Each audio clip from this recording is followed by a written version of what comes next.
윤석열의 법적 책임을 묻다.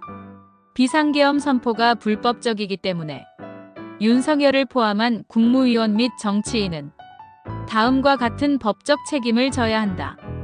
AI의 답변입니다. 1. 헌법 위반 및 탄핵. 대통령이 내란이나 외환의 범죄와 관련된다면 이는 형사 책임을 물을 수 있는 사안이 됩니다. 또한 국회는 대통령 탄핵 절차를 개시할 수 있습니다. 탄핵이 인용되면 대통령직을 상실하며 형사 책임을 포함한 모든 법적 책임을 추후에 질 수 있습니다. 이 형사 책임. 윤석열의 불법 비상계엄은 내란죄형법 제87조로 간주될 수 있습니다. 3. 민사 책임. 비상계엄 선포로 인해 발생한 피해에 대해 개인 또는 집단이 손해배상을 청구할 수 있습니다. 대통령 개인의 행위가 불법으로 인정된다면 대통령 개인과 국가가 공동으로 배상 책임을 질 수 있습니다. 4. 위자료 청구의 법적 근거. 국가배상법 제2조. 공무원이 직무를 수행하면서 고의 또는 과실로 국민에게 피해를 입혔다면 국가 또는 해당 공무원에게 손해배상을 청구할 수 있습니다. 비상계엄 선포가 불법적이었다면 윤석열의 행위는 공무원의 직무상 불법 행위로 간주됩니다.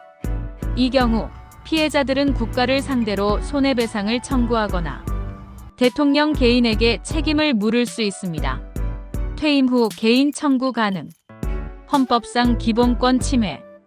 헌법 제10조와 제37조에 따라 국민의 기본권은 국가 권력에 의해 함부로 침해될 수 없습니다. 불법 계엄으로 인해 생명, 신체, 재산, 사생활 등의 권리가 침해된 경우 피해자는 위자료를 청구할 수 있습니다.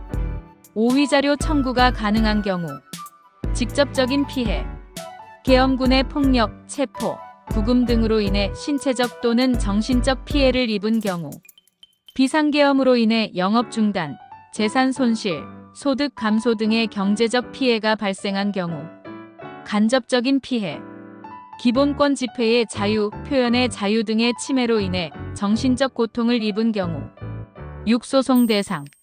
국가배상법에 따라 공무원의 직무상 불법 행위에 대해 국가가 1차적 배상 책임을 집니다. 윤석열 퇴임 후 그 개인에게도 손해배상 청구가 가능합니다. 7. 실제 가능성 및 한계. 대통령의 행위가 헌법재판소나 법원에서 불법으로 확정될 경우 위자료 청구의 가능성은 커집니다. 그러나 위자료 액수는 피해 정도와 입증 가능성에 따라 달라지며 피해 입증이 불충분하면 청구가 기각될 수도 있습니다. 소송이 장기화될 가능성이 있으며 특히 정치적 사건의 경우 사법적 판단에 영향을 미칠 수 있는 변수가 많습니다.